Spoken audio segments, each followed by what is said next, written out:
in Syria. The president had said, and I think it was probably not a wise thing to say, but nonetheless, had said some time back that if there was evidence that Syria was using poison gas on its people, that would be a red line, and if they stepped across that line, he would react.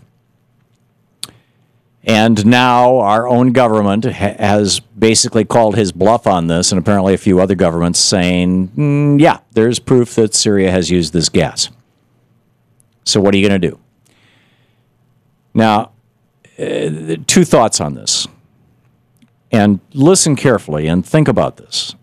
And I would love to get your feedback on it. I realize all the lines are full right now, but you will be able to get through as we go through the show. Number one, Russia sent, which is an ally of Syria's, some weeks ago sent surface-to-air missiles to Syria. Now, the reason why a country gets surface-to-air missiles is to shoot down airplanes. John McCain yesterday was running around saying, we need a no-fly zone. I want a no-fly zone right now. How do you enforce a no-fly zone? By flying over the country yourself. In fact, the first thing you have to do is you have to take out all the surface-to-air missile installations. When we imposed a no-fly zone during the first Bush administration on Saddam Hussein, the first thing that we did was we blew up all of the radar installations and all of the surface-to-air missile installations that Saddam Hussein had. And then as we started flying over his country and forcing the no-fly zone, anytime he'd shoot at us, we just, go, oh, there's another one, and we'd take him out.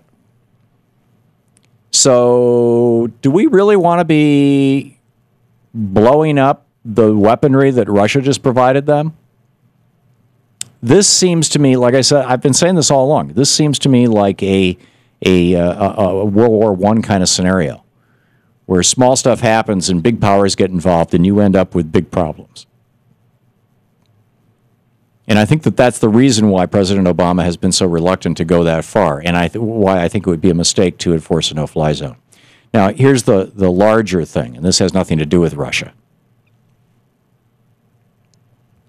I don't think that we should be involving ourselves in anybody's civil wars. Let me explain why. And this may sound heartless, but ultimately I think it is the most heartfelt thing, actually. And in fact, let me preface it by saying, if we were going to involve ourselves in somebody's internal affairs, there's stuff, as bad as what's going on in Syria, it's worse right now in the Democratic Republic of the Congo. You're talking about 4 or 5 million people have been killed there. It's worse than that in what's going on in Sudan and South Sudan. Hundreds of thousands of people, perhaps millions of people have died there. But the DRC doesn't have oil. Sudan has some oil, but the Chinese have pretty much locked it up, and they really didn't even know that they had oil a couple of years ago. And, so it's like we don't care about that. But here's why we shouldn't involve ourselves in other people's civil wars or other people's revolutions. When the American Revolution happened, every state already had a local government that by and large thought of itself as American rather than British.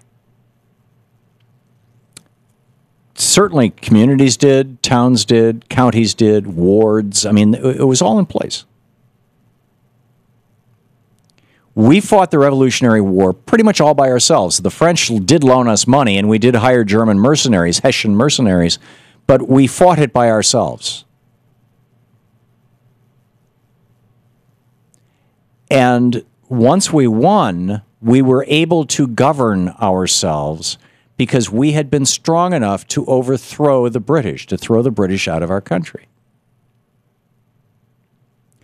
The problem with this whole neocon idea, which is what the let's intervene in Syria is. Let's make no mistake about it. This is a neoconservative idea.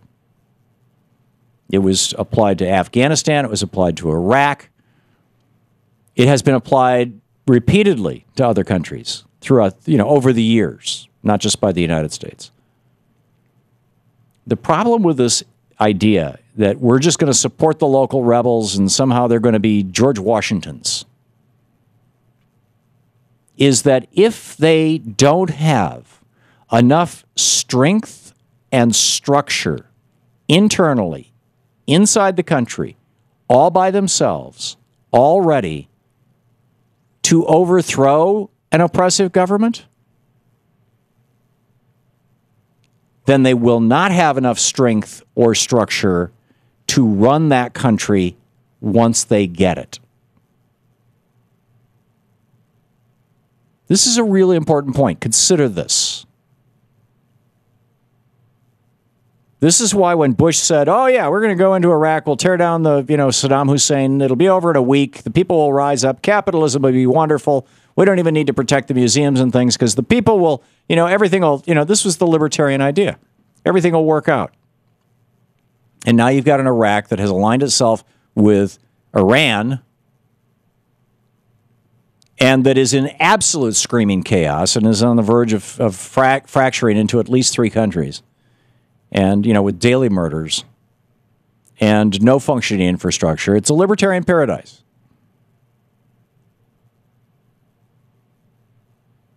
I.e. dystopia.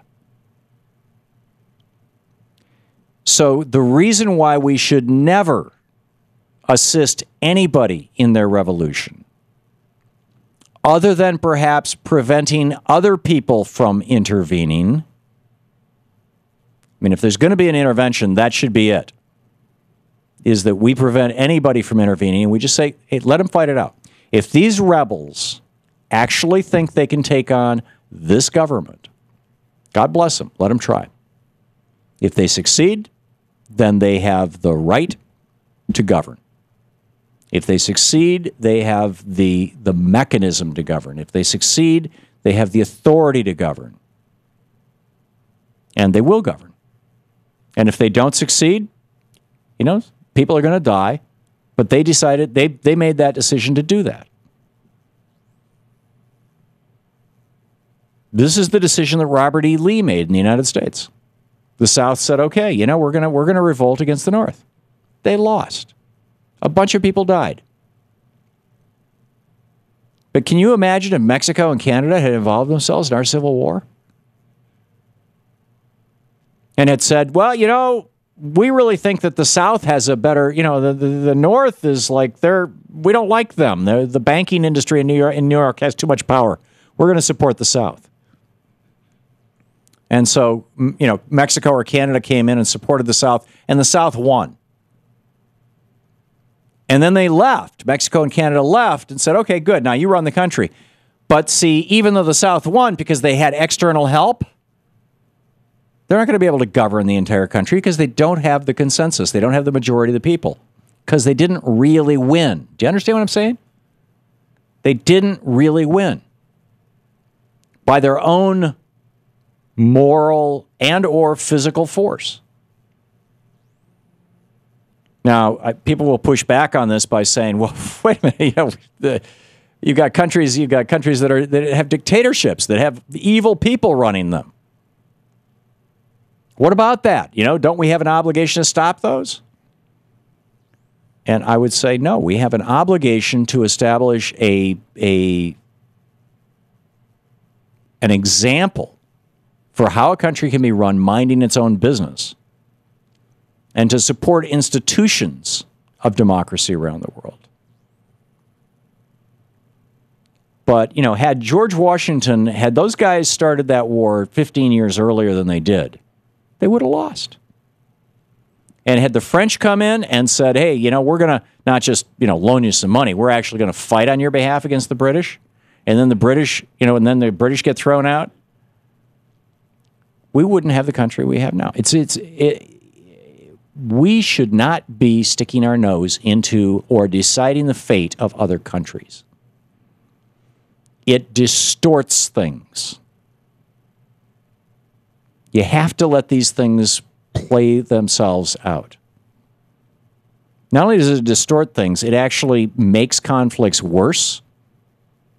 And then on top of that, you got this whole, I heard this debate on television yesterday or the day before. There's some people sitting around going, well, yeah, we should just go in there. And then after we're done, after we've helped the Syrian rebels, we need to do some nation building. Excuse me?